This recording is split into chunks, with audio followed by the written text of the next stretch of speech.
Hello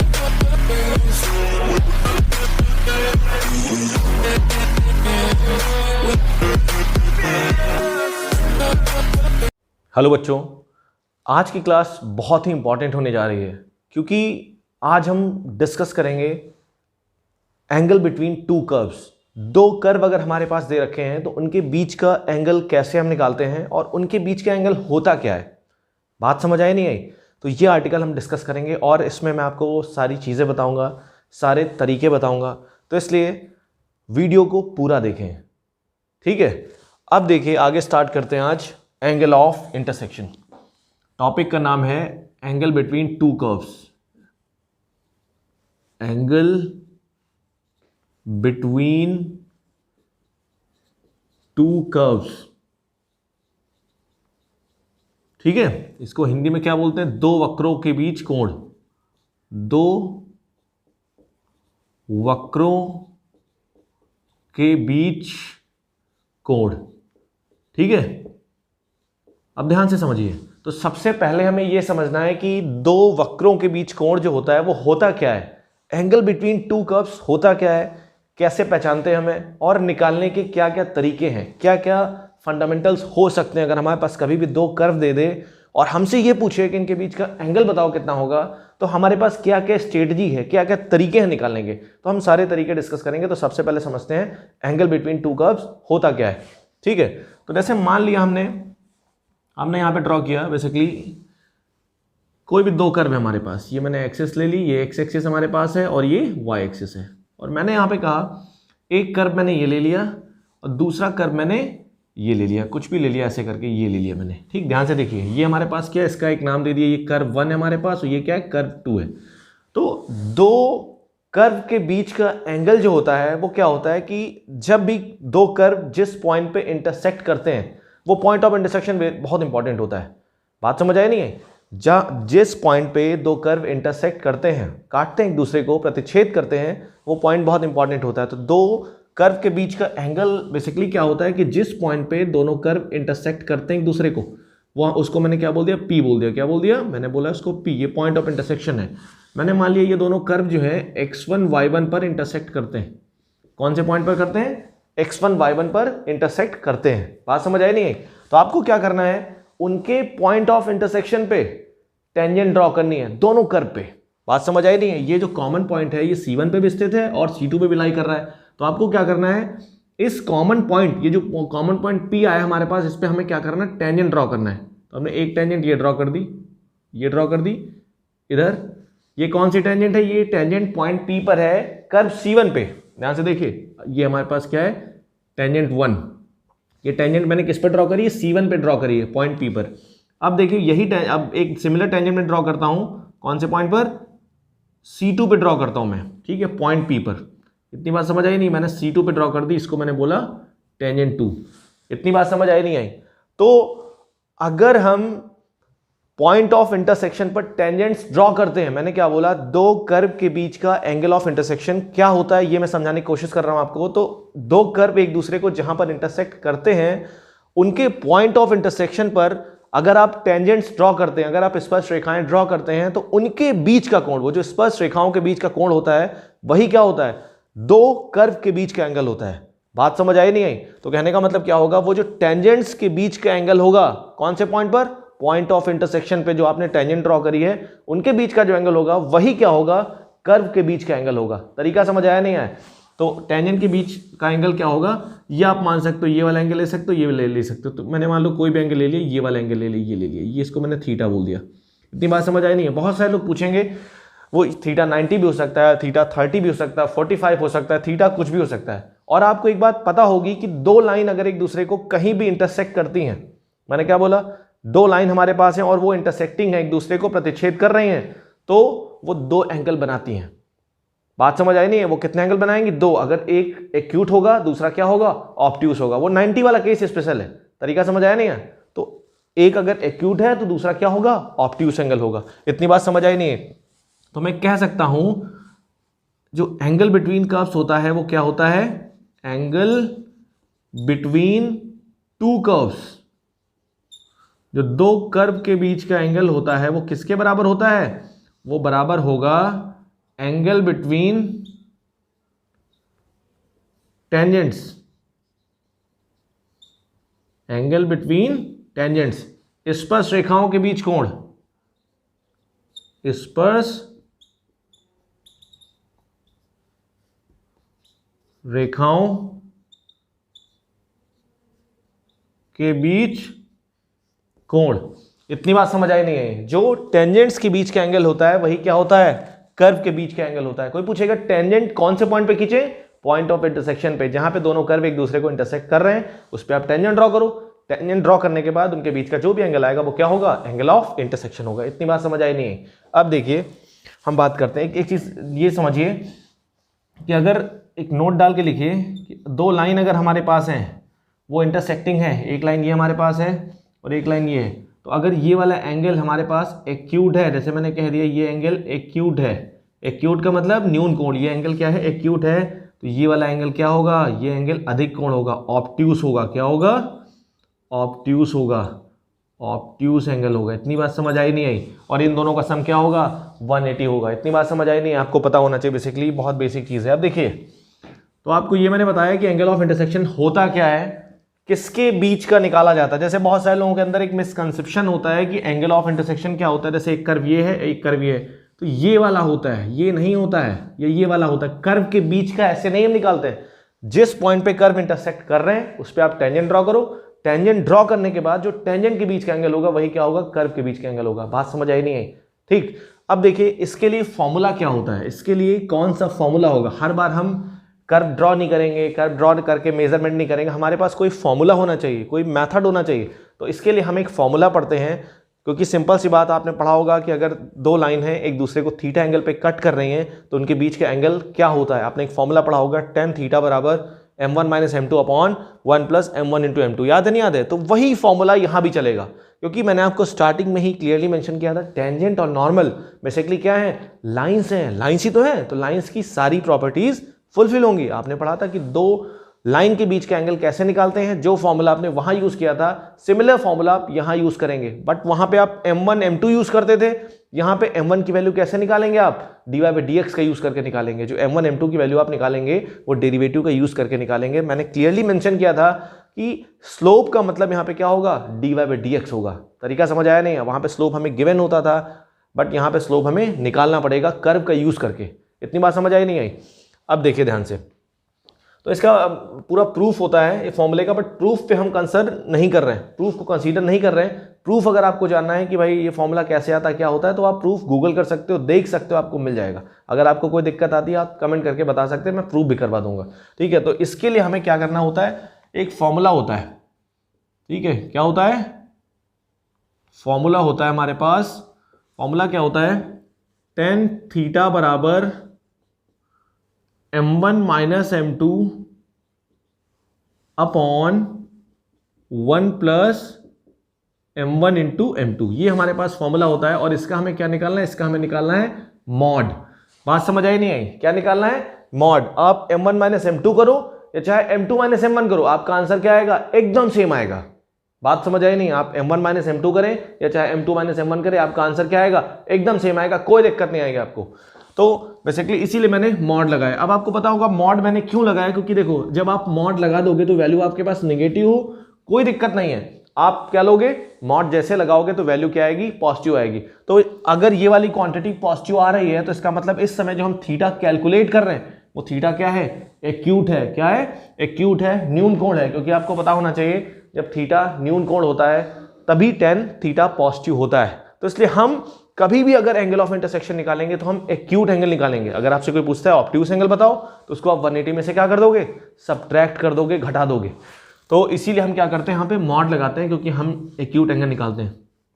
where, क्योंकि ये positive आएगा तो थीटा क्या हो जाएगा? Theta is acute angle. Acute angle, acute का मतलब क्या होता है? न्यून कोण। क्या होता है? न्यून कोण, 90 से छोटा। ठीक है, ये प्रोसेस आपको लगाना है। अब देखिए यहाँ पे समझिए m1 और m2 को कैसे लिखना है। m1 का मतलब क्या है कि आपको कर्व 1 से निकालना है आपको, मतलब कर्व 1 पे जो टेंजेंट आप ड्रॉ करेंगे उसका स्लोप m1। तो आप क्या करिए? कर्व 1 को डिफरेंशिएट कर दीजिए। ठीक है, और किस पॉइंट पर, पी पॉइंट पर। बात समझ आई नहीं है, किसका, कर्व वन को, कर्व वन से निकलेगा ये, C1 से निकलेगा, कर्व वन का यूज करके हम M1 निकालेंगे, और M2 कैसे निकालेंगे, हम M2 निकालेंगे कर्व टू का यूज करके, डिफ्रेंशिएट कर देंगे और पॉइंट x1 y1 हम रख देंगे इसमें। तरीका समझ आया नहीं है, किसका यूज करके निकालेंगे हम, कर्व टू। ये हमारे पास C1 से आएगा और ये हमारे पास C2 से आएगा। तरीका समझ आया नहीं है, ये निकाल के यहाँ पे रख देंगे, सॉल्व कर लेंगे, उसके बाद क्या है हमारे पास जो भी आंसर आना होगा आ जाएगा। अब देखिए थोड़ा सा इस फॉर्मूले को एक्सप्लोर करते हैं, ये फॉर्मूला बहुत इंपॉर्टेंट है और इससे आप सारे क्वेश्चन कर सकते हो। अब देखिए इस फॉर्मूले को थोड़ा सा एक्सप्लोर करते हैं, हम कुछ स्पेशल केस कंसीडर करते हैं। तो स्पेशल केस क्या क्या है, ध्यान से देखिए। तो देखिए पहला केस हमने ले लिया, केस फर्स्ट, एक केस हमने ले लिया, डिफरेंट केसेस। केस फर्स्ट हमने लिया कि मान लो अगर थीटा हमारे पास कितना हो जाए, 90 डिग्री हो जाए। थीटा 90 का मतलब मान लो कर्व हमारे पास ऑर्थोगोनल हो जाए। अगर मैं आपसे कहता हूं कि कर्व्स आर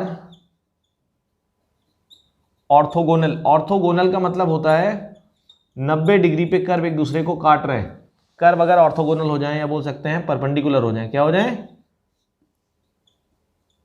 परपेंडिकुलर हो जाए। कर्व अगर ऑर्थोगोनल हो जाए, परपेंडिकुलर हो जाए, या इसको मैं क्या लिख सकता हूं, लंबवत हो जाए। दो कर्व एक दूसरे को क्या कर रहे हैं, 90 डिग्री पे कट कर रहे हैं। अगर 90 डिग्री पे कट करेंगे, कुछ केस ऐसे होगा, तो ये कर्व ये है और दूसरा कर्व क्या है, ये कर्व है मान लीजिए, तो इनकी टेंजेंट के बीच का जो एंगल होगा, ये जो टेंजेंट के बीच का एंगल बनेगा वो कितना बनेगा, 90 बनेगा। तो मैं कह सकता हूं कि कर्व अगर ऑर्थोगोनल है तो उनके बीच का एंगल कितना होगा, 90 होगा। तो अगर कर्व ऑर्थोगोनल है, उनके बीच का एंगल 90 है, तो थीटा कितना हो गया, 90 डिग्री हो गया। तो हमने फॉर्मूले में रख दिया tan थीटा बराबर tan 90 हो जाएगा, यहाँ पे हो जाएगा mod of m1 minus m2 upon 1 plus m1 into m2। tan 90 कितना होता है आपको पता होना चाहिए, 1/0 इन्फिनिटी होता है। ठीक है, अब हम ये आ गया हमारे पास, हम क्रॉस मल्टीप्लाई कर देंगे। तो जब क्रॉस मल्टीप्लाई करेंगे तो ये हमारे पास हो जाएगा, ये m1 इंटू m2 क्या हो जाएगा, 0 हो जाएगा। तो यहाँ से हो जाएगा mod of m1 minus m2 into 0 और इधर कितना हो जाएगा 1 plus mod of m1 into m2, ये हो जाएगा। मॉड ये अलग अलग हो जाएगा, ठीक। तो यहाँ से हमारे पास कितना आया, 1 plus mod of m1 plus m2 बराबर 0। आपको पता होना चाहिए मॉड ऑफ समथिंग बराबर अगर 0 है, किसी भी क्वांटिटी का मॉड अगर 0 है तो अंदर लिखी हुई क्वांटिटी क्या होगी, 0 होगी। तो मैं कह सकता हूँ यहाँ से हमारे पास क्या आ जाएगा, m1 इंटू m2 बराबर -1। ये आपने स्ट्रेट लाइन में पढ़ा होगा कि अगर दो लाइन परपेंडिकुलर है, दो लाइन लंबवत हैं, दो रेखाएं लंबवत हैं, तो उनकी प्रवणताओं का गुणनफल क्या होता है, -1 होता है। उनके जो स्लोप का प्रोडक्ट होता है वो कितना होता है, -1 होता है। ये आपने पढ़ा था स्ट्रेट लाइंस में, अगर आपको याद हो तो। ठीक है, तो मतलब m1 हमने कैसे लिखा था, m1 हमने लिखा था dy/dx 1 कर्व 1 का यूज करो इनटू dy/dx कर्व 2 का यूज करो, -1 आएगा। इतनी बात समझ आई नहीं आई, हो जाएगा -1, कोई दिक्कत। अब देखिए अगर केस सेकंड में कंसीडर करता हूं, केस सेकंड में आपसे कह रहा हूं दोनों कर्व एक दूसरे को टच कर रहे हैं। ध्यान से समझिएगा, ये केस बहुत इंपॉर्टेंट है। ये जो केस हम डिस्कस करने जा रहे हैं, ये वाला केस बहुत इंपॉर्टेंट है, वेरी इंपॉर्टेंट। ठीक है, तो कभी भी अगर आपके पास एग्जामिनर बोल रहा है कि दो कर्व हैं एक दूसरे को टच करते हैं, two curve touches each other, दोनों कर्व एक दूसरे को टच कर रहे हैं, स्पर्श कर रहे हैं, तो हम क्या करेंगे। तो देखिए ध्यान से, आपको क्या करना है, तो दो कर्व अगर एक दूसरे को स्पर्श करते हैं तो यहां क्या लिखेंगे, curve touches each other. If curves, इसको हिंदी में क्या लिखेंगे, दो वक्र एक दूसरे को स्पर्श करते हैं। यदि दो वक्र एक दूसरे को स्पर्श करते हैं, if curves touches each other, अगर दो कर्व एक दूसरे को स्पर्श करते हैं देन क्या होगा। तो देखिए कर्व अगर एक दूसरे को स्पर्श करेंगे तो सिंपल सी बात है, देखिए ये मैंने बनाया, एक कर्व हमारे पास ये है और दूसरा कर्व हमारे पास ये है। तो दोनों कर्व, अगर ये कर्व मान लो C1 है और ये कर्व क्या C2, दोनों कर्व एक दूसरे को स्पर्श करते हैं अगर, तो हमने क्या किया, टेंजेंट ड्रॉ किया यहाँ पे। तो उनका जो कॉमन पॉइंट हमारे पास पॉइंट P, इस पे मैंने टेंजेंट ड्रॉ किया। तो आप देख रहे हैं अगर कर्व टच करते हैं, ध्यान से देखिए मैंने क्या बोला, कर्व अगर एक दूसरे को टच करते हैं तो जो उनका कॉमन पॉइंट होगा, उनके कॉमन पॉइंट पे आपको एक ही टेंजेंट मिलेगी। कर्व अगर टच कर रहे हैं, कर्व अगर टच करेंगे तो आप अगर उनके कॉमन पॉइंट पे टेंजेंट खींचोगे तो सिर्फ एक टेंजेंट आपको मिलेगी। मतलब ये जो टेंजेंट हमें मिली है, ये टेंजेंट क्या है, कर्व 1 की भी टेंजेंट है, कर्व 2 की भी टेंजेंट है।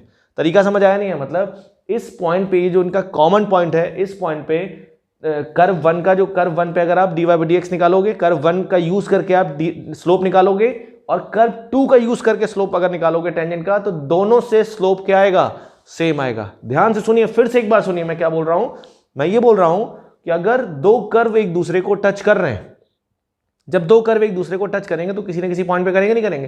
तो दो कर्व अगर एक दूसरे को टच कर रहे हैं, तो अगर आप कर्व 1 का यूज करके टेंजेंट का स्लोप निकालोगे और कर्व 2 का यूज करके टेंजेंट का स्लोप निकालोगे, स्पर्शरेखा का स्लोप निकालोगे, तो दोनों कर्व से जो टेंजेंट का स्लोप होगा वो क्या आएगा? सेम आएगा, बराबर आएगा। बात समझ आई नहीं आई? तो इसलिए बहुत इंपॉर्टेंट है ये केस। एग्जाम में अगर हमारे पास ऐसा क्वेश्चन आता है, आपको ये सब चीजें नहीं पता है, तो आप स्टक हो जाओगे।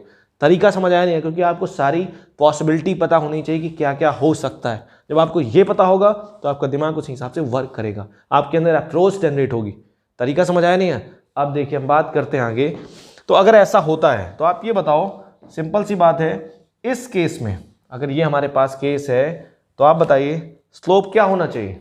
दो कर्व अगर एक दूसरे को टच करेंगे, सिंपल सी बात है, तो टेंजेंट तो हमें एक ही मिलेगी ना, तो थीटा कितना होना चाहिए? 0 होना चाहिए ना। बताइए भाई, दो टेंजेंट है, सेम टेंजेंट है, तो मैं कह सकता हूं टेंजेंट तो हमें एक ही मिलेगी ना। तो आप ऐसे कह सकते हो, दो कर्व अगर एक दूसरे को टच करेंगे तो हमें एक ही टेंजेंट मिलेगी, एक टेंजेंट मिलेगी, या बोल सकते हो दो टेंजेंट मिलेंगे लेकिन दोनों टेंजेंट एक दूसरे के ऊपर होंगी। दोनों बातें सिमिलर है। मैं क्या बोल रहा हूं, एक ही टेंजेंट मिलेगी, या आप इसको ऐसे बोल सकते हो, दो कर्व अगर एक दूसरे को टच करेंगे तो टेंजेंट तो हमें दो मिलेंगे लेकिन दोनों टेंजेंट क्या होंगी? संपाती होंगी। तरीका समझ आया नहीं है? संपाती होने का मतलब क्या है? कोइंसिडेंट होंगी।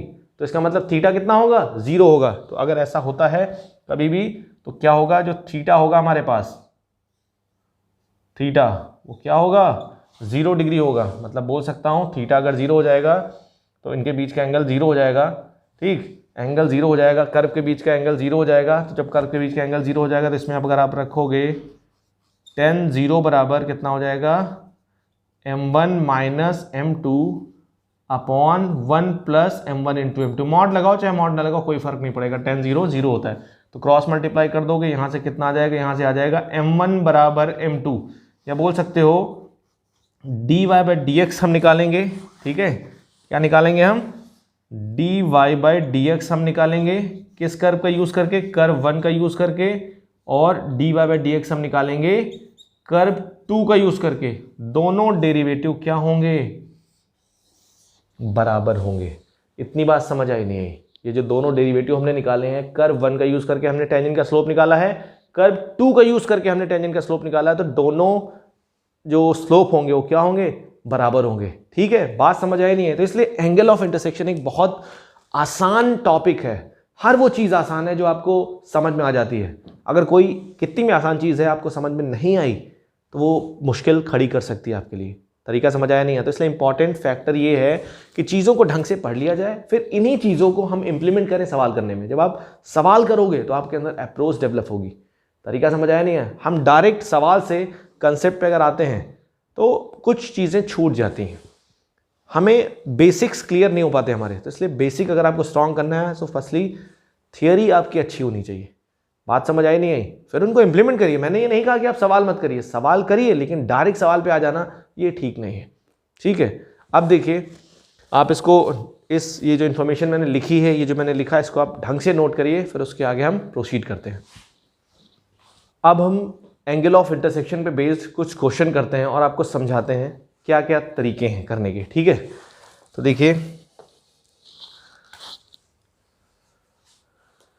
हमने यहाँ पे क्या किया, एक एग्जाम्पल है हमारे पास, एग्जाम्पल नंबर 1। ठीक है, ये एग्जाम्पल हमारे पास है, find an angle between two curves y बराबर एक्स स्क्वायर एंड y बराबर 4 माइनस एक्स स्क्वायर। ठीक, ये हमारे पास क्वेश्चन है और हमें इसे क्या करना है? सॉल्व करना है। ठीक है, बात समझ आई नहीं आई? हमें क्या करना है? इस क्वेश्चन को सॉल्व करना है। तो ये कर्व लिखा है, एक कर्व ये है और एक कर्व ये है, तो एक को मैं C1 बोल रहा हूँ, एक को C2 बोल रहा हूँ, ठीक, कंफ्यूजन नहीं होनी चाहिए आपको। ये हमारे पास कर्व 1 है और ये हमारे पास क्या है, कर्व 2 है, y बराबर 4 माइनस एक्स स्क्वायर। दो कर्व हमारे पास है, इनके बीच एंगल ऑफ इंटरसेक्शन फाइंड करना। देखिए ध्यान समझिएगा, बहुत इंपॉर्टेंट चीज़ बताने जा रहा हूँ, बहुत इंपॉर्टेंट है। अगर ये चीज़ आपको समझ में नहीं आई तो आगे चल के प्रॉब्लम हो सकती है। तो देखिए ध्यान से, मैं आपसे ये कह रहा हूँ कि ये दो कर्व किस पॉइंट पे इंटरसेक्ट करते हैं, ये दोनों कर्व किस पॉइंट पे एक दूसरे को प्रतिच्छेद करते हैं, ये बहुत इंपॉर्टेंट है। क्योंकि अगर हमें पॉइंट ऑफ इंटरसेक्शन मिल जाए तो हम उस पॉइंट पे टेंजेंट का स्लोप निकाल लें। बात समझ आई नहीं है, मैंने क्या बोला? अगर हमें पॉइंट ऑफ इंटरसेक्शन मिल जाए, अगर हमें प्रतिच्छेदन बिंदु मिल जाए दोनों वक्रों का, तो हम उन प्रतिच्छेदन बिंदुओं पे क्या निकाल लें, स्पर्श रेखा की प्रवणता निकाल लें, M1 और M2 निकाल लें और फिर फॉर्मूला लगा दें, हमारा आंसर आ जाएगा। तो सबसे पहली चीज, जब भी कभी आपके पास एंगल ऑफ इंटरसेक्शन का सवाल आता है, कभी भी आपके पास एंगल ऑफ इंटरसेक्शन का सवाल अगर आए, तो सबसे पहला काम क्या करना है आपको? सबसे पहला काम आपको यह करना है कि आप ये देखिए क्या ये पॉसिबल है कि पॉइंट ऑफ इंटरसेक्शन हम निकाल सकते हैं, नहीं निकाल सकते हैं। अगर आप पॉइंट ऑफ इंटरसेक्शन निकाल सकते हो, अगर दो कर्व दे रखे हैं उनका पॉइंट ऑफ इंटरसेक्शन निकाल सकते हो आप, तो उनका पॉइंट ऑफ इंटरसेक्शन निकालो। उनका पॉइंट ऑफ इंटरसेक्शन सॉल्व करके दोनों कर्व को सॉल्व कर लो एक्स वाई के लिए, आपको एक्स और वाई की वैल्यू मिल जाएगी। दोनों कर्व को आप सॉल्व कर लो, आपको पॉइंट ऑफ इंटरसेक्शन मिल जाएगा। और जो पॉइंट ऑफ इंटरसेक्शन मिलेगा उन्हीं पॉइंट्स पे, एक मिल सकता है, दो मिल सकते हैं, उन्हीं पॉइंट्स पे आप क्या करो, उन्हीं पॉइंट्स पे M1 और M2 निकालो, स्लोप निकालो टेंजेंट का, और फिर फॉर्मूला लगा दो, आपका आंसर आ जाएगा। लेकिन बहुत सारे कर्व ऐसे होते हैं जिनमें पॉइंट ऑफ इंटरसेक्शन निकालना पॉसिबल नहीं होता है। मैंने क्या बोला? बहुत सारे कर्व ऐसे होते हैं जिनमें पॉइंट ऑफ इंटरसेक्शन निकालना पॉसिबल नहीं होता। तो हम क्या करते हैं, जब पॉसिबल नहीं होता है तो हम क्या करते हैं, हम एक मान लेते हैं, अपनी तरफ से एक पॉइंट ऑफ इंटरसेक्शन मान लेते हैं कि let x1, y1 be the point of intersection. हम ये मान लेते हैं कि माना x1, y1 दोनों वक्रों का प्रतिच्छेदन बिंदु है। तो अगर x1, y1 दोनों वक्रों का प्रतिच्छेदन बिंदु होगा तो दोनों वक्रों के समीकरण को सेटिस्फाई करेगा, हम रख देंगे और फिर आगे बढ़ जाएंगे। तो x1, y1 का यूज करेंगे हम, और फिर x1, y1 को आखिरी में क्या कर देंगे, एलिमिनेट कर देंगे। तो ये भी एक तरीका होता है। बात समझ आई नहीं है? तो दोनों तरीके आपको पता होने चाहिए, सारी चीज पता होनी चाहिए, सारी स्ट्रेटजी पता होनी चाहिए। तो देखिए क्वेश्चन हम कैसे करते हैं, तो हम इनका पॉइंट ऑफ इंटरसेक्शन फाइंड करते हैं, क्योंकि कर्व थोड़ा सा आसान है, आसान लग रहे हैं और सॉल्व भी हो सकते हैं। तो मैंने क्या किया, यहाँ y एक्स स्क्वायर के बराबर है, y 4 माइनस एक्स स्क्वायर के बराबर है, तो मैंने y बराबर एक्स स्क्वायर इस कर्व में रख दिया। तो हमारे पास कितना आ जाएगा, ठीक है, सॉल्विंग C1 एंड C2, ठीक। तो क्या है, y बराबर एक्स स्क्वायर यहाँ रख दिया, तो कितना हो जाएगा, एक्स स्क्वायर बराबर 4 माइनस एक्स स्क्वायर। तो यहाँ से कितना हो जाएगा, 2x स्क्वायर बराबर 4, एक्स स्क्वायर बराबर 2। तो यहाँ से x बराबर कितना हो जाएगा, प्लस माइनस √2। एक्स की वैल्यू कितनी आ गई, प्लस माइनस √2। बात समझ आई नहीं? जब x की वैल्यू प्लस माइनस √2 आ गई, तो यहाँ से देखो, जब यहाँ पे रखोगे आप तो y की वैल्यू कितनी आ जाएगी, y की वैल्यू आ जाएगी 2 आ जाएगी। बात समझ आई नहीं है? y की वैल्यू जब प्लस √2 रखोगे तब भी 2 आएगी, और माइनस √2 रखोगे तब भी 2 आएगी। तो इसका मतलब हमें पॉइंट्स क्या मिल गए, जो हमें पॉइंट्स मिले, जो पॉइंट्स हमें मिले, पॉइंट्स ऑफ इंटरसेक्शन जो मिले हमें, वो क्या मिले, पॉइंट्स ऑफ इंटरसेक्शन आर, एक को मैंने a बोला, कितना हो जाएगा, √2, 2, और दूसरे को मैंने क्या बोला, एक मिला हमारे पास √2, 2, ठीक है, और दूसरा हमें क्या मिला, एंड दूसरा हमें मिला माइनस √2, 2। दो पॉइंट हमें मिले, एक √2, 2 मिला, और एक कितना मिला हमें, माइनस √2 और 2 मिला। बात समझ आई नहीं आई? कोई दिक्कत इसमें? तो हमने पॉइंट ऑफ इंटरसेक्शन फाइंड कर लिए। तो पहला काम कभी भी एंगल ऑफ इंटरसेक्शन आपको फाइंड करना है, अगर आप दोनों कर्वों का पॉइंट ऑफ इंटरसेक्शन फाइंड कर सकते हैं तो पहला काम करिए, पॉइंट ऑफ इंटरसेक्शन फाइंड कर लीजिए, पहला काम है ये। बात समझ आई नहीं है? तो हमने पॉइंट ऑफ इंटरसेक्शन फाइंड कर लिया। अब बारी बारी से इस पॉइंट पर हम स्लोप निकालेंगे टेंजेंट का, M1 M2 निकालेंगे, इस पॉइंट पर हम M1 M2 निकालेंगे, दोनों कर्व का स्लोप निकालेंगे, मतलब टेंजेंट निकालेंगे, ठीक है। अब देखिए समझिए, तो हम क्या कर रहे हैं, पॉइंट ए की बात कर रहे हैं, पॉइंट ए की बात कर रहे हैं। देखिए ध्यान से, हमने क्या किया, कर्व 1 को डिफरेंशिएट किया, dy/dx हमने निकाला, कर्व 1 का यूज किया, देखो ठीक है, कितना आ गया, 2x आ गया, कितना आ गया, 2x। बात समझ आई नहीं? ये हम क्या कर रहे हैं, कर्व 1 के लिए निकाल रहे हैं। कर्व वन, ये वन क्या किसके लिए है, कर्व वन के लिए। कर्व वन पे हम dy बाई डी एक्स निकाल रहे हैं, डिफ्रेंशिएट कर रहे हैं कर्व वन को, और कर्व वन को जब हमने डिफ्रेंशिएट किया और कर्व टू को जब डिफ्रेंशिएट हमने किया तो देखो कितना आ गया -2x। ये कर्व वन को हमने डिफ्रेंशिएट किया है और ये हमारे पास क्या है, ये कर्व टू को हमने डिफ्रेंशिएट किया। इतनी बात समझ आई नहीं है, ध्यान से देखिए, ठीक, -2x आ गया। अब देखिए फॉर पॉइंट ए कितना हमारे पास √2, हम ए की बात कर रहे हैं, हम ए पर टेंजेंट का स्लोप निकाल रहे हैं। तो ए पर हमारे पास m1 कितना आ जाएगा, ए पर जब हम x बराबर रख देंगे √2 रख देंगे तो हमारे पास m1 कितना आ जाएगा, ये आ जाएगा m1 कितना आ जाएगा, m1 हमारे पास आ जाएगा कौन से पॉइंट पर, √2, पर कितना आ जाएगा, √2 रख देंगे तो आ जाएगा 2√2। और m2 कितना आ जाएगा, m2 हमारे पास कितना आ जाएगा dy by d x, curve two पे स्लोप कितना आएगा √2, -2√2। इतनी बात समझ आई नहीं है। तो हमारे पास m1 आ चुका है, m2 आ चुका है। अब हम क्या करेंगे, tan थीटा निकालेंगे। कितना आ जाएगा, tan थीटा बराबर mod of m1 minus m2 कितना हो जाएगा 2√2, m1 माइनस m2 करेंगे तो ये हो जाएगा +√2 upon 1 plus m1 into m2, इन दोनों को मल्टीप्लाई करेंगे तो यहाँ पे क्या आ जाएगा, m1 इंटू m2 करेंगे तो माइनस इंटू 2√2। तो यहाँ से हमारे पास कितना आ गया, tan थीटा बराबर 4√2 अपॉन 1 माइनस, देखो ये 2 2 4 2 8 कितना हो जाएगा, 4 2 8, देखो √2 2 हो जाएगा, 2 2 4 2 8, तो हमारे पास कितना आ जाएगा 4√2 अपॉन -7।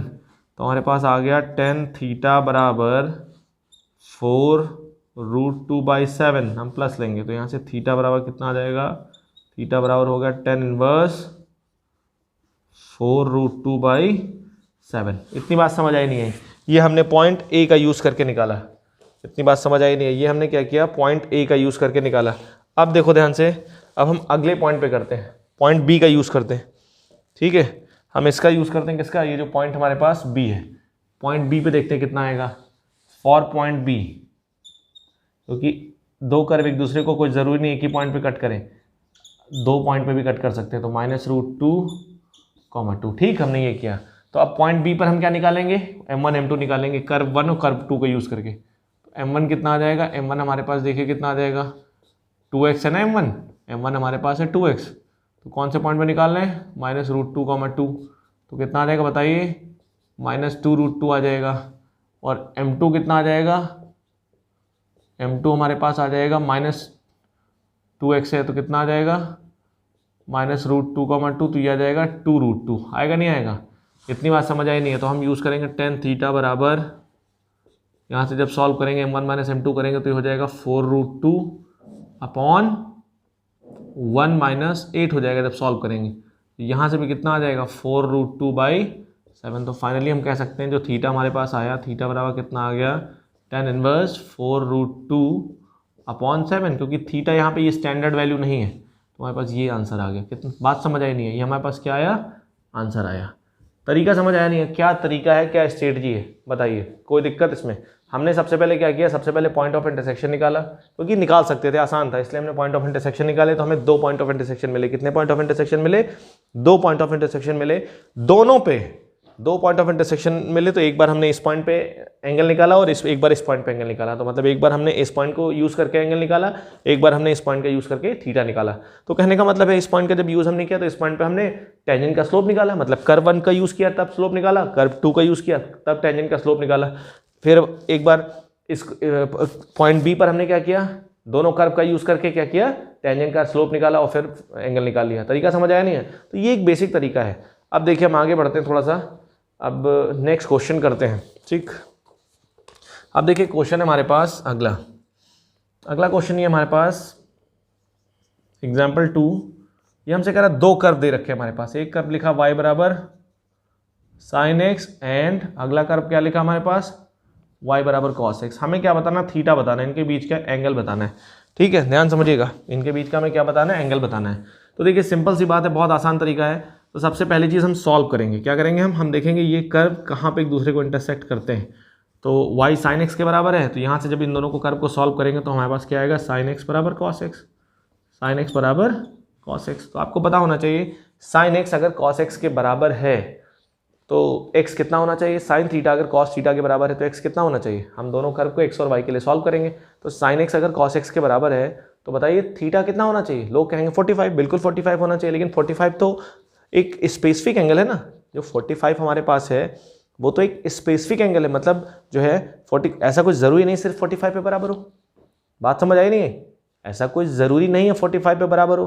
तो इसका मतलब ये तो आप एक जो है प्रिंसिपल वैल्यू दे रहे हैं। क्या दे रहे हैं, प्रिंसिपल वैल्यू बता रहे हैं, 0 से 2 पाई के बीच में बता रहे हैं, लेकिन 2 पाई के आगे बहुत सारे पॉइंट होंगे जिसपे ये बराबर होंगे। 2 पाई के आगे बहुत सारे पॉइंट होंगे जिसपे ये बराबर होगा।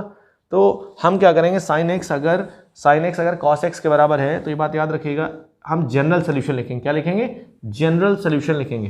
तरीका समझ आया नहीं है, क्या लिख सकते हैं बताइए, बोलिए।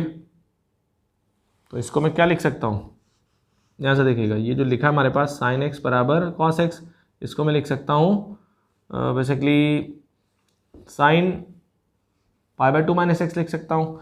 या मैं क्या कर सकता हूँ, एक काम करिए, इसको ऐसे मत करिए, ठीक है, ये लिखा ना हमारे पास, तो आप इस कॉस को नीचे ले, जब कॉस को नीचे लेंगे तो ये हमारे पास कितना हो जाएगा, साइन अपॉन कॉस 10x हो जाएगा, 10x बराबर 1 हो जाएगा। तो इस 1 को क्या लिख देंगे, 10 पाई बाय 4 लिख देंगे। आपको पता होना चाहिए साइन टेन थीटा अगर टेन अल्फा के बराबर है, ये आपको पता होगा फॉर्मूला ये, कि अगर कभी भी टेन थीटा किसके बराबर है, टेन अल्फा के बराबर है, तो थीटा बराबर कितना होता है, एन पाई प्लस अल्फा, एन पाई प्लस अल्फा होता है। तो वही चीज़ है, यहाँ पे हम जनरल सोल्यूशन लिखेंगे। तो कभी भी अगर इस टाइप का क्वेश्चन आता है तो आपको सोल्यूशन जनरल ही लिखने हैं। तो क्या है हमारे पास, एक्स बराबर थीटा बराबर एन पाई प्लस अल्फा, एन पाई प्लस 5, और यहाँ पे क्या है, एन क्या होता है, इंटीजर होता है, मतलब एन की वैल्यू बदलते जाओ तो ये जो पॉइंट आपको मिलते जाएंगे, ये इन पॉइंट पे कॉस की वैल्यू और साइन की वैल्यू क्या होगी, बराबर होगी। ठीक है, वैसे नॉर्मल अगर आपको एंगल लेना हो, नहीं समझ आ रहा तो पाई बाय 4 ले लो, क्योंकि पाई बाय 4 पे बराबर होंगे। तो हमारे पास ये पॉइंट आया, इस पॉइंट पर क्या होगा, साइन और कॉस क्या होंगे, बराबर होंगे। ठीक, तरीका समझ आया नहीं है। एक्स ये आया और वाई कितना आया, वाई जब रखोगे इसमें आप तो हमारे पास कितना आ जाएगा, प्लस और माइनस कुछ भी इस टाइप से आएगा। ठीक, प्लस भी आ सकता है, माइनस भी आ सकता है।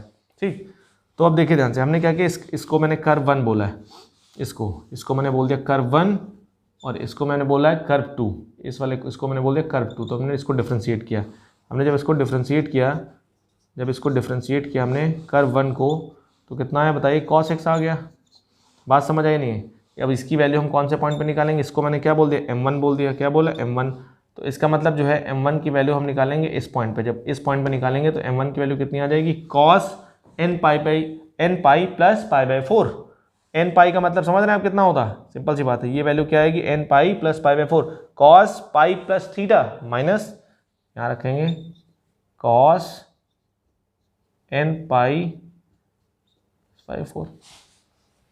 बात समझ आई नहीं है, ये हमारे पास आया, तो pi plus theta minus cos theta minus pi by 4 आ जाएगा। ये आ जाएगा हमारे पास माइनस कॉस पाई बाय 4। तो हो जाएगा m1 हमारे पास कितना आ जाएगा, m1 हमारे पास आ जाएगा -1/√2। कितना आ जाएगा, m1 हमारे पास आ जाएगा -1/√2। ठीक है, ध्यान से देखिए। और m2 हमारे पास कितना आ जाएगा, m2 हमारे पास, एक काम करिए आप, थोड़ी सी एक चीज़ इसमें समझिए। ठीक है, इन पॉइंट्स पे बराबर होगा तो बहुत सारे पॉइंट मिलेंगे, तो हम सिर्फ पाई बाय 4 को कंसीडर करते हैं। मैंने क्या बताया, ये मिलेगा हमारे पास, ये पॉइंट मिलेगा, लेकिन हम किसको कंसीडर करेंगे, पाई बाय 4 को कंसीडर करेंगे। ठीक है, तो पाई बाय 4 को हम कंसीडर करते हैं। ठीक है ना, देखिए ध्यान से, हम कौन सा यूज़ करेंगे, हमारे पास ये आ रहा है, लेकिन हम यूज़ क्या करेंगे, पाई बाय 4 यूज़ करेंगे। ठीक है, हम पाई बाय 4 पे बात कर रहे हैं। ठीक, पाई बाय 4 पे बात कर रहे हैं, एक्स बराबर पाई बाय 4 ले लेंगे, n बराबर 0 रखोगे तो एक्स बराबर पाई 4 होगा। तो m1 बराबर कितना आ जाएगा, cos pi by 4, cos pi by 4 आ जाएगा। कॉस पाई बाय 4 की वैल्यू कितनी होगी, 1/√2।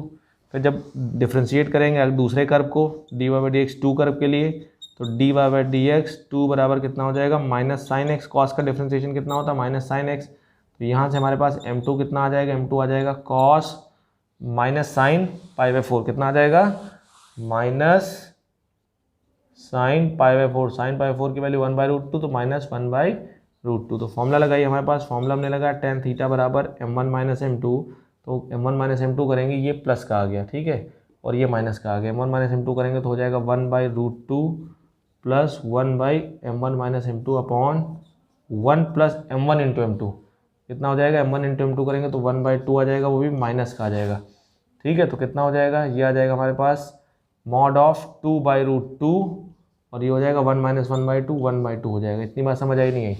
तो ये हमारे पास क्या हो जाएगा, tan थीटा बराबर ये 2 ऊपर चला जाएगा 4/√2 आ जाएगा। कितना आ जाएगा, 4/√2। ठीक है, तो हम क्या कर रहे हैं, इस √2 से ऊपर नीचे मल्टीप्लाई कर देंगे तो 4√2/2 तो आ जाएगा 2√2 ठीक है 2√2 आ जाएगा। कितना आ जाएगा, 2√2 से ऊपर नीचे हम मल्टीप्लाई कर रहे हैं तो 2√2 आ जाएगा। तो हमारे पास tan थीटा कितना आ गया, tan थीटा हमारे पास आया 2√2। तो थीटा कितना आ जाएगा, थीटा हमारे पास आ जाएगा tan इनवर्स 2√2। इतनी बात समझ आई नहीं है? ये हमारे पास थीटा आ गया और यही आंसर होगा। हमने किस पॉइंट पे निकाला है, π/4 पे निकाला है। बात समझ आई नहीं है? लेकिन ये चीज़ याद रखें, कॉस और साइन सिर्फ एक पॉइंट पे बराबर नहीं होते हैं, क्योंकि ये पीरियोडिक फंक्शन होते हैं। साइन थीटा अगर कॉस थीटा के बराबर है तो कोई ज़रूरी नहीं थीटा π/4 हो। थीटा क्या होगा, nπ + π/4 होगा। जनरल सोल्यूशन आपने पढ़ा होगा कक्षा 11 में, क्लास 11 में पढ़ा होगा आपने। ठीक, अगर नहीं पढ़ा है तो आप सिर्फ क्या करो, ये दोनों बराबर हैं तो x कितना आएगा, π/4 आएगा। π/4 पे सब कुछ सारी कैलकुलेशन करो। बात समझ आ रही नहीं आ रही है? तो आप इसको अच्छे से नोट करिए, फिर उसके आगे हम प्रोसीड करते हैं।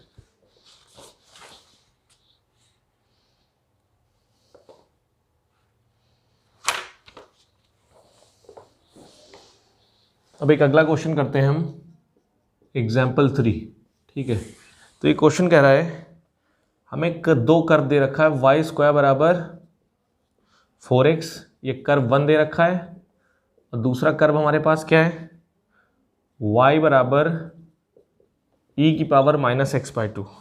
हमें क्या करना है, इन दो कर्व के बीच का क्या बताना है, एंगल ऑफ इंटरसेक्शन बताना, दो वक्रों के बीच का कोण बताना है। इतनी बात समझ आई नहीं?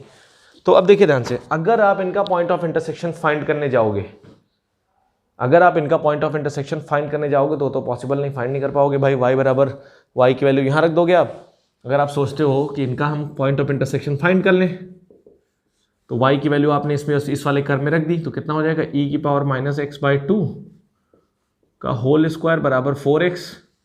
तो इसका जब स्क्वायर करोगे आप तो ये 2 इसमें मल्टीप्लाई हो जाएगा, तो कितना हो जाएगा, e⁻ (x) हो जाएगा। ये 2 मल्टीप्लाई हो जाएगा ना, और ये कितना हो जाएगा, 4x हो जाएगा। ठीक है ना? तो इसका मतलब ये जो हमारे पास है कर्व है, अब यहाँ से तो कुछ पता ही नहीं चल रहा हमें भाई, यहाँ से तो x की वैल्यू आप कैसे निकालो, क्योंकि ये डिफरेंट कर्व है, ये डिफरेंट कर्व है, और कोई वैल्यू इसको दिख भी नहीं रही, सेटिस्फाई कर रही है। तो इसका मतलब ये इक्वेशन बड़ी कॉम्प्लिकेटेड है। तरीका समझ आया नहीं, x की वैल्यू निकालना मुश्किल है हमारे पास। ठीक, तो कहने का मतलब है हमारे पास यहाँ से पॉइंट ऑफ इंटरसेक्शन नहीं निकल रहे हैं, यहाँ से पॉइंट ऑफ इंटरसेक्शन नहीं निकल रहे हैं, क्योंकि मैंने आपको स्टार्टिंग में ही बताया था कि पॉइंट ऑफ इंटरसेक्शन निकल भी सकते, नहीं भी निकल सकते। तो अगर निकल जाए पॉइंट ऑफ इंटरसेक्शन तो बहुत आसान बात है। अगर दो वक्रों का प्रतिच्छेदन बिंदु निकल जा रहा है तो बहुत आसान बात है, और आपका क्वेश्चन 100% हो जाएगा, कोई दिक्कत नहीं आएगी आपको। लेकिन अगर पॉइंट ऑफ इंटरसेक्शन नहीं निकल रहा है तो आप क्या करिए, एक पॉइंट मान लीजिए, कॉमन पॉइंट मान लीजिए, मैंने आपको बताया था x1 y1 एक कॉमन पॉइंट है जो दोनों कर्व को सेटिस्फाई कर रहा है। बस अगर पॉइंट ऑफ इंटरसेक्शन ना निकले तो आप क्या मान लो, एक कॉमन पॉइंट मान लो, x1 y1 उनका पॉइंट ऑफ इंटरसेक्शन है। अब x1 y1 point of intersection है तो दोनों कर्व की इक्वेशन को सेटिस्फाई करेगा, बस इतना मान लो आप। ठीक, तो ये हमारे पास क्या आ रहा है, कॉम्प्लिकेटेड आ रहा है। क्या आ रहा है, ये कॉम्प्लिकेटेड है। तो ये जब कॉम्प्लिकेटेड है, ठीक, तो इसको रहने दीजिए। ठीक, ये हम नहीं करेंगे। तो हमने मान लिया कि late Px1 y1 be a point of intersection, be a point of intersection। ये पॉइंट ऑफ इंटरसेक्शन है। इतनी बात समझ आई नहीं है? जब ये पॉइंट ऑफ इंटरसेक्शन है तो दोनों कर्व की समीकरण को सेटिस्फाई करेगा। तो हमने साइड में इसको लिख दिया y1² बराबर 4x1, और इसको मैंने 1 बोल दिया, और इसको मैंने क्या बोला, y1 बराबर e⁻ (x1/2), इसको मैंने 2 बोल दिया। इतनी बात समझ आई नहीं आई? कोई दिक्कत इसमें? अब देखिए, अब हमने क्या किया, अब हमने डेरिवेटिव निकालना स्टार्ट किया, क्योंकि हमें पता है कि ये दो कर्व जैसे मान लो जैसे भी बनेंगे, एक कर्व 1 है और ये कर्व 2 है, दोनों कर्व किस पॉइंट पे इंटरसेक्ट कर रहे हैं एक दूसरे को, Px1 y1 पर। तो हम क्या करेंगे, अब दोनों कर्व का यूज करके टेंजेंट का स्लोप निकालेंगे 1/1। तो हम पहले इसको डिफरेंशिएट करेंगे कर्व 1 को। तो जब हम कर्व 1 को डिफरेंशिएट करेंगे उसके स्लोप को मैंने क्या बोला, m1 बोल दिया, dy/dx 1। जब इसको डिफरेंशिएट करेंगे कितना आ गया, 4 आ गया। कितना आ गया, 4 नहीं है, सॉरी गड़बड़ हो जाएगा। इसको जब डिफरेंशिएट हम कर रहे हैं तो देखिए ध्यान से, क्योंकि y² है ना, तो इसको जब डिफरेंशिएट कर रहे हैं तो कितना आएगा, 2y dy/dx बराबर 4। तो यहाँ से हमारे पास dy बाई डी एक्स बराबर कितना आ जाएगा, dy बाई डी एक्स बराबर 2/y आ जाएगा। मतलब इसको हमने क्या बोला, m1 बोला। ये हमने क्या कर्व 1 का यूज़ करके निकाला है। कौन से पॉइंट पे निकालना है मेरे को, पॉइंट ऑफ इंटरसेक्शन क्या है, x1 y1, तो हम x1 y1 पे निकालेंगे। क्या निकालेंगे, x1 y1 पे। dy बाई डी एक्स की वैल्यू निकालेंगे हम x1 y1 पे, पॉइंट x1 y1 हमारे पास, तो कितना आ जाएगा 2/y1 आ जाएगा। ठीक, ये आ गया। अब देखिए हम m2 निकाल रहे हैं। हमने m2 निकाला तो इसको डिफ्रेंशिएट किया, dy बाई डी एक्स बराबर -1/2 e की पावर -x/2। ठीक, ध्यान से देखिए, हमने पहले ये m1 निकाला, अब हम m2 की बात कर रहे हैं। अब हम क्या करेंगे, इसको डिफ्रेंशिएट कर दिया। डिफ्रेंशिएट करने के बाद हमारे पास वैल्यू ये आ गई, इसको मैंने m2 बोला। ठीक, कौन से पॉइंट पर, p पर। पॉइंट p हमारे पास क्या है, x1 y1, कितना हो जाएगा -1/2 e की पावर -x1/2। ठीक, ये हमारे पास आ गया। इतनी बात समझ आई नहीं है, कोई दिक्कत। अब देखिए क्या करेंगे हम ये देख लेते हैं। यहाँ पे एक चीज़ हम देख रहे हैं, यहाँ पे एक चीज़ देखते हैं। ये m1 हमारे पास है और ये हमारे पास क्या है, m2 है। ध्यान से देखिए, ये हमारे पास क्या है, ये m1 है और ये m2 है। तो अगर कुछ कॉम्बिनेशन हम देखें, अगर हम फॉर्मूला लगाते हैं, कौन सा फॉर्मूला, tan थीटा वाला फॉर्मूला लगाते हैं। tan थीटा बराबर क्या आ जाएगा हमारे पास, m1 minus m2 upon 1 plus m1 into m2 अगर हमारे पास आएगा तो हमने ये फॉर्मूला लगाया tan थीटा बराबर m1 माइनस m2। m1 हमारे पास ये लिखा है 2/y1 माइनस m2 करेंगे तो 1/2 e की पावर -x1/2। इतनी बात समझ आई नहीं, m1 इंटू m2 मतलब m1 minus m2 upon 1 plus m1 into m2, तो m1 इंटू m2 करेंगे तो माइनस आ जाएगा। ठीक, कितना आ जाएगा, माइनस आ जाएगा। ठीक, तो माइनस जब आ जाएगा हमारे पास, देखो 2/y1 इंटू 1/2 e की पावर -x1/2। अब अगर ध्यान से देखें हम, क्योंकि इन दो कर्व का भी हमें यूज करना है, क्योंकि px1 y1 हमने अपनी तरफ से माना है कि ये पॉइंट ऑफ इंटरसेक्शन है, तो इस पॉइंट ने इन कर्व की इक्वेशन को सेटिस्फाई किया था। क्यों, क्योंकि ये हमारे पास कॉमन पॉइंट है। कॉमन पॉइंट है तो दोनों कर्व पे स्थित होगा, दोनों कर्व पे लाई करेगा, तो हमने इस पे रख दिया था। अब इन इक्वेशंस का हम यूज करेंगे, क्योंकि x1 y1 तो हमने अपनी मर्जी से जबरदस्ती क्वेश्चन में इन्वॉल्व किया था ना। तो हम क्या करेंगे, अब इन कर्व का यूज करके क्या करेंगे, यहाँ पे देखेंगे, इसको एलिमिनेट करेंगे, कुछ ऐसा करेंगे कि ये हट जाए x1 y1। तो देखिए ध्यान से, इसको देखिए, इसको आप देखिए, अगर ये क्या है, यहाँ से e की पावर -x1/2, तो ये हमारे पास क्या है, y1 है। ये क्या है, y1 है। तो देखिए ध्यान से, हमारे पास कितना आ गया, y1। इसकी जगह मैं y1 लिख देता हूँ 2/y1, और ये क्या लिखा, 1/2, ये है y1। सबको एक में बना लेता हूँ, और 1 माइनस ये 2 कैंसिल हो जाएगा, तो 1/y1 हो जाएगा ये, और ये कितना हो जाएगा, y1 हो जाएगा। तो ये और ये कैंसिल हो जाएगा, बचेगा 1। तो हमारे पास कितना आ जाएगा, tan थीटा बराबर 2/y1 plus y1/2 upon 1 minus 1, ये हो जाएगा 0। तो मतलब ये हो जाएगा इन्फिनिटी। तो ऊपर कुछ भी हो, नीचे अगर 0 आ गया तो हमारे पास आ गया tan थीटा बराबर 0, मतलब इन्फिनिटी आ गया। तो ये बताइए थीटा क्या होता है, 90 होता है। मतलब ये क्या कह सकते हैं, दोनों कर्व क्या हैं, कर्व्स आर ऑर्थोगोनल। दोनों कर्व क्या, लंबकोणीय हैं। Curves are orthogonal, orthogonal. आप यहाँ से भी कर सकते थे, इसकी करने की कोई ज़रूरत नहीं थी। आप यहाँ से सीधे देख रहे हैं m1 ये है, और m1 में अगर आप m2 मल्टीप्लाई कर दें तो m1 इंटू m2 क्या हो रहा है, -1 आ रहा है। m1 इंटू m2 -1 अगर आ रहा है तो आपको tan थीटा लगाने की कोई ज़रूरत नहीं। आप सीधे लिख सकते हो कि स्लोप का प्रोडक्ट कितना है, -1 है। इसलिए बेसिकली क्या होगा, इसलिए जो है दोनों कर्व ऑर्थोगोनल होंगे, आपको बताया जा चुका पहले। ठीक है, इतनी बात समझ आई नहीं आई। अब देखिए, अब ध्यान से देखिए, हम बात कर रहे हैं, हमें शो करना है, बेसिकली हमें चेक करना है कि दो कर्व ऑर्थोगोनल है कि नहीं है। ठीक है, चेक दैट। एक एग्जांपल हमारे पास है, चेक वेदर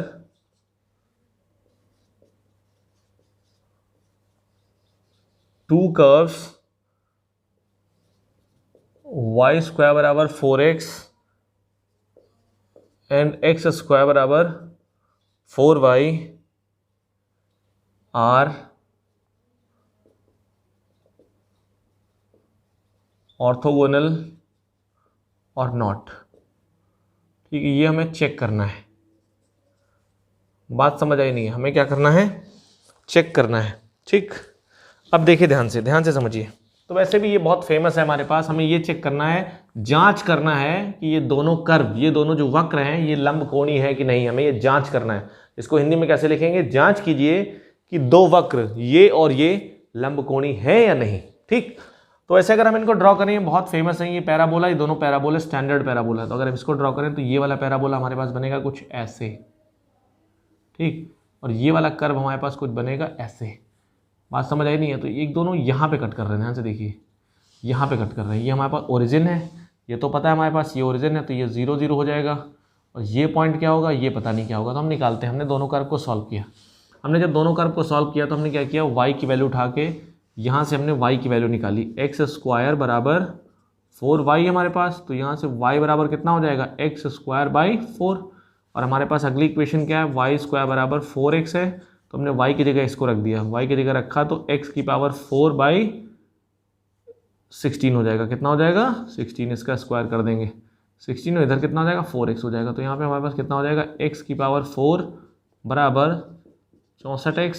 तो इधर ले आएंगे तो x कॉमन ले लेंगे, इसको इधर ले आएंगे तो हो जाएगा x³ माइनस 64।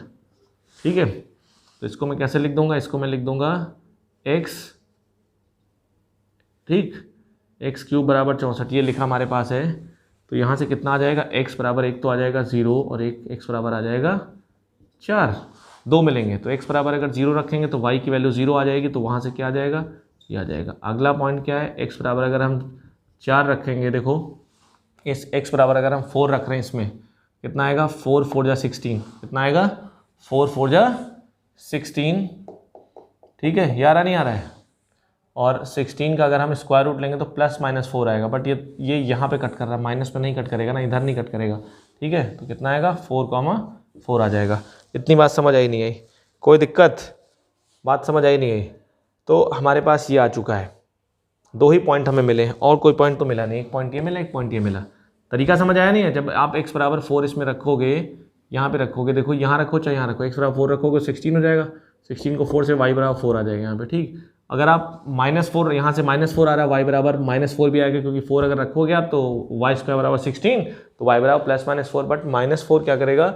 इसको सेटिस्फाई नहीं करेगा। अगर आप यहाँ रखते हो तो फिर गड़बड़ हो जाएगा, 4 और -4 इसको सेटिस्फाई नहीं करेगा, इसलिए हम 4 ही लेंगे। वैसे भी ये फर्स्ट क्वाड्रेंट में आ रहा है तो प्लस होगा। इतनी बात समझ आई नहीं है? 2 पॉइंट हमें मिले। तो आपको पता होना चाहिए इस पॉइंट पर टेंजेंट अगर खींची जाए तो दोनों ऑर्थोगोनल है कि नहीं। 0 0 पे आप देख लो, सीधे सीधे देख लो, 0 0 पे क्या है टेंजेंट? 0 0 पे इसके लिए हमारे पास x एक्सिस है, इसके लिए y एक्सिस है, तो 90 डिग्री बना रही है। मतलब इस कर्व के लिए थीटा कितना आ रहा है? 90 आ रहा है। इस कर्व पे हम बात करें तो वैसे मैनुअली आप निकाल भी सकते हो, तो मैं इस पे निकाल रहा हूँ पहले, क्योंकि इस पे तो सीधे सीधे दिख रहा है, क्योंकि ये x एक्सिस भी टेंजेंट हो जाएगी और y एक्सिस भी टेंजेंट हो जाएगी, तो दोनों के बीच का एंगल 90 होता है। तो इस पॉइंट पे टेंजेंट जो ड्रॉ हो रही है वो एक्सिस है, उनके बीच का एंगल 90 होता है। मतलब इस पॉइंट पे कर्व क्या? ऑर्थोगोनल है, ओरिजिन पे कर्व ऑर्थोगोनल है। हम इस पॉइंट का यूज़ करेंगे, तो हम क्या करेंगे? इसको डिफ्रेंशिएट करेंगे। हमने डिफ्रेंशिएट किया, ये कर्व 1 मैंने इसको बोला, इसको मैंने बोला कर्व 1, और इसको मैंने बोला, इस कर्व को मैंने बोला कर्व 2। तो मैंने कर्व 1 को जब डिफ्रेंशिएट किया तो कितना है हमारे पास? 2y dy/dx बराबर 4। तो यहाँ से dy/dx बराबर कितना आ गया? dy/dx बराबर आ गया 2/y। तो हमने m1 निकाला, m1 मतलब पॉइंट पे, कौन से? a पॉइंट पर। dy/dx की वैल्यू कौन से पॉइंट पर निकाली? a पॉइंट पर निकाली। a पॉइंट हमारे पास क्या? 4,4, तो आ जाएगा 2/4, मतलब 1/2 आ गया। अब हम m2 निकाल रहे हैं। m2 का मतलब हमने इसको डिफ्रेंशिएट किया तो कितना आएगा? कर्व 2 को जब डिफ्रेंशिएट करोगे तो आ जाएगा 2x/4, मतलब आ जाएगा x/2। हमने जब इसको डिफ्रेंशिएट किया, m2 बराबर dy/dx, ये हो जाएगा पॉइंट a। जब a पे निकालोगे तो 4,4 हो जाएगा, तो हो जाएगा 2। कितना आया? इतनी बात समझ आई नहीं आई? ये आ गया 2। ठीक है,